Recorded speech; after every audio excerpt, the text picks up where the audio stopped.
नमस्कार. धुळे जिल्ह्यात 15 जानेवारी ते 7 फेब्रुवारी 2026 या कालावधीत अरुणोदय सिकल सेल ॲनिमिया निर्मूलन मोहीम प्रभावीपणे राबविण्यात येत आहे. सिकल सेल ॲनिमिया हा एक अनुवांशिक रक्तविकार असून आई वडिलांकडून अपत्यामध्ये संक्रमित होतो. विशेषतः आदिवासी व दुर्गम भागांमध्ये या आजाराचे प्रमाण अधिक आढळते.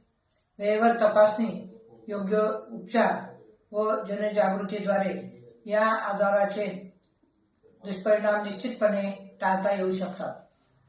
आपल्या जवळच्या शासकीय रुग्णालय, उपजिल्हा रुग्णालय, त्याचप्रमाणे ग्रामीण रुग्णालय, प्राथमिक आरोग्य केंद्र व उपकेंद्र येथे जाऊन आपली सिकल सेल तपासणी आजच करून घ्या आणि सिकल सेल मुक्त भारताच्या मोहिमेमध्ये सामील व्हा. धन्यवाद.